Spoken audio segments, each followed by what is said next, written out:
Morning comes from Luke chapter 15. I'm going to change it up just a bit. We're going to read verses 1 and 2, and then we're going to read verses 11 through 32. So if you would like to follow along in your pew Bibles, it is on page 740, starting in verse 1 and then 2. Now the tax collectors and sinners were all gathering around to hear him. But the Pharisees and the teachers of the law muttered, "This man welcomes sinners and eats with them." Now let's jump down to verse 11. Jesus continued, "There was a man who had 2 sons. The younger one said to his father, 'Father, give me my share of the estate.' So he divided his property between them. Not long after that, the younger son got together all he had, set off for a distant country, and there squandered his wealth in wild living. After he had spent everything, there was a severe famine in that whole country, and he began to be in need. So he went and hired himself out to a citizen of that country, who sent him to his fields to feed pigs. He longed to fill his stomach with the pods that the pigs were eating, but no one gave him anything. When he came to his senses, he said, 'How many of my father's hired men have food to spare, and here I am starving to death? I will set out and go back to my father and say to him, Father, I have sinned against heaven and against you. I am no longer worthy to be called your son. Make me like one of your hired men.' So he got up and went to his father. But while he was still a long way off, his father saw him and was filled with compassion for him. He ran to his son, threw his arms around him, and kissed him. The son said to him, 'Father, I have sinned against heaven and against you. I am no longer worthy to be called your son.' But the father said to his servants, 'Quick, bring the best robe and put it on him. Put a ring on his finger and sandals on his feet. Bring the fattened calf and kill it. Let's have a feast and celebrate. For this son of mine was dead and is alive again. He was lost and is found.' So they began to celebrate. Meanwhile, the older son was in the field. When he came near the house, he heard music and dancing. So he called one of the servants and asked him what was going on. 'Your brother has come,' he replied, 'and your father has killed the fattened calf because he has him back safe and sound.' The older brother became angry and refused to go in. So his father went out and pleaded with him. But he answered his father, 'Look, all these years I've been slaving for you and never disobeyed your orders. Yet you never gave me even a young goat so I would celebrate with my friends. But when this son of yours who has squandered your property with prostitutes comes home, you kill the fattened calf for him.' 'My son,' the father said, 'you are always with me, and everything I have is yours. But we had to celebrate and be glad because his brother of yours was dead and is alive again. He was lost and is found.' This is the word of God for the people of God. Thanks be to God. Amen." The parable I just read reminds me so much of growing up when I was back home.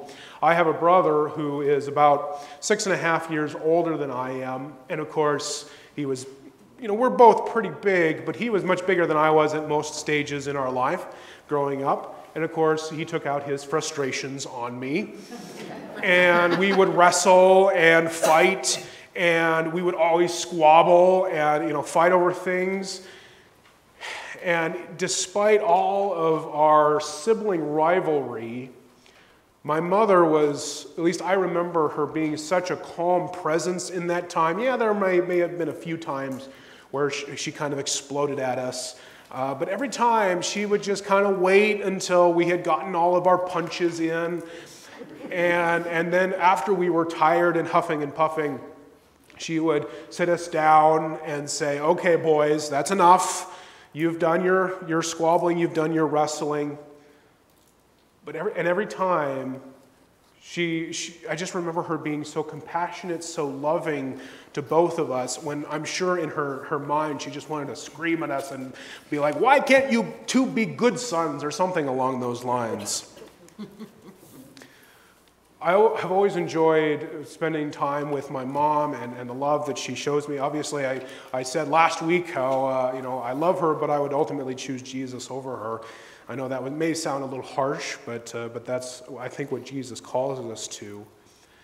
But whenever I get to go home, it is so wonderful to be reunited with my mom, because I know that she loves me and would do anything for me, because I am her child. I'm her beloved son, who she cares so much for.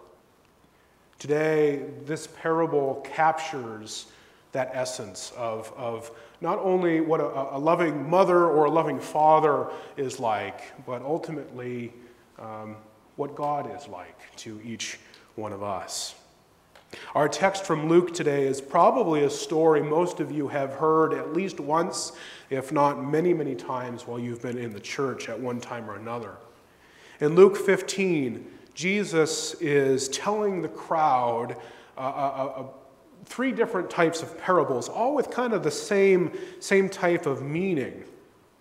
Now, these parables that Jesus tells are in response to the snickering and mumbling of the Pharisees and the teachers of the law, because they are ridiculing Jesus under their breath. See, Jesus has quite the reputation among the high religious leaders for being around people the Pharisees wouldn't be caught dead with. The quote-unquote sinners. Dun, dun, dun. The sinners, the tax collectors, these vile people, were the people the Pharisees deemed unworthy of God's favor. Well, Jesus hears of their snickering, hears of their mumbling, and doesn't share in their appraisal of these people. So he begins to tell parables. The parable we read today is really allegorical, because each actor in the story contributes to the whole meaning of the story. And we'll get to it right up front. The Father obviously represents God the Father in heaven. The prodigal son represents the crowd that Jesus is ministering to and teaching. The older son represents the Pharisees and their bitter hatred of those that Jesus is ministering to. The parable begins with a younger son asking for his portion of his father's estate. Now, I'm sure this would have immediately caught the original audience off guard. In Jewish law, the younger son would have gotten a third of his father's estate. Obviously, it was much better to be the firstborn son. You got the majority. But as you went, the second son would have gotten a third. But as in most inheritance cases today or in the first century, a child really isn't supposed to receive an inheritance until the death of their parents, right? So in a way, the younger son is essentially saying, drop dead, Dad, and give me my inheritance. Now, parents, this morning, how would you have responded if one of your children responded that way? Mom or Dad, drop dead, give me my inheritance.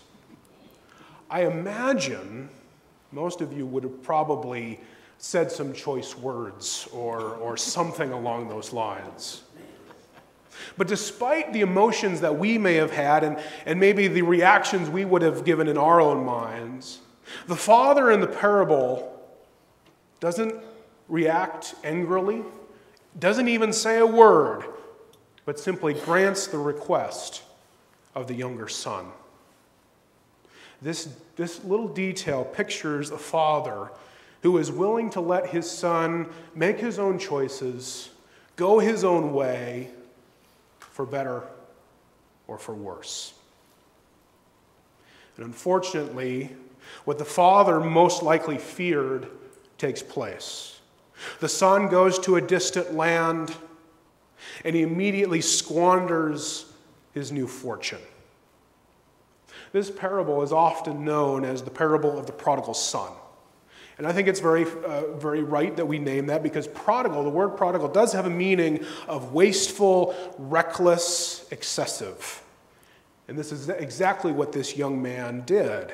He wasted away his father's inheritance. And not only that, but when his money actually does run out, a famine hits, a double whammy. And because of this, he needs to eat. And he's hungry.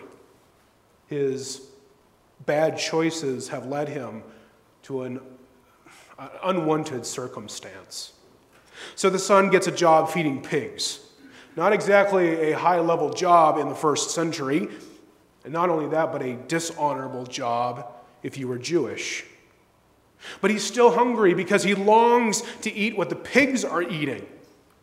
He can't even eat that. He's alone. He's hungry. He has no money. He's down in the dirt with the pigs, literally. He's living a nightmare. It is in this tragic circumstance when he finally realizes that something needs to change. He remembers that his father's servants lived much better than he is right now. They at least had some food to spare. So that's when he gets the idea that he is going to admit that he was wrong, admit that he rebelled, and ultimately beg his father to let him back in, if even as a servant. So he comes to his senses and he heads home. But when this young man gets home, his homecoming doesn't go as he thought it would originally go. When his father sees him from afar, his father goes. He doesn't wait. He goes, he runs, and embraces his sons with all these kinds of hugs and kisses. And I'm sure this would have probably been very surprising to the first century audience, because mostly when sons came to their fathers, the father would wait for the son. The son would approach and give honor and prestige to his father, and only then would the father turn and talk to his son or his daughter. But this isn't what happens. The father is so full of joy that he embraces his son and welcomes him back, just as God does. God's compassion and joy and love for us is extraordinary.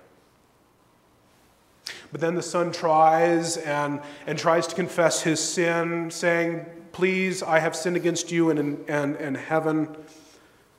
But he isn't even able to get the full confession out before the father proclaims that the son is fully welcomed back into the household. And before his son can probably even say any more words, the best robe is brought in. A ring is put on his finger, sandals on his feet, and a celebration is called for, all because he has returned home. This feast declares that the lost son is now found, ultimately showing us what God's joy is like when a wayward person returns to him. However, the story isn't finished. That's only one part. The second part involves the older brother. And the older brother comes in from probably working very hard in the field after hearing the music and the shouts of joy. And he asks a servant what is going on. And the servant tells him that the celebration is in honor of his younger brother. And the older brother becomes angry, and he refuses to enter the celebration. He refuses to acknowledge his lost brother, even though he has come home. He begins to complain to his father that he's never allowed him a fattened calf or even a goat to celebrate with his friends because of all his faithful years of service. As squabbling and rival brothers often do, the older brother is jealous and demands fairness in his father's home. Now, I don't know about you, but I might expect the father to be maybe a little defensive or angry and lash out at the younger brother and and make sure the older brother is in his place. But instead, I just imagine he calmly reminds the older son that everything is his. Everything the father has belongs to the older brother. The father reminds his older son that the younger son was lost, was like he was dead, but has now returned. And therefore, it is necessary to rejoice and throw a party. As I said before, this whole parable is often called the parable of the prodigal son. But I think I really kind of want to rename it. I think it should be best known as the parable of the prodigal father.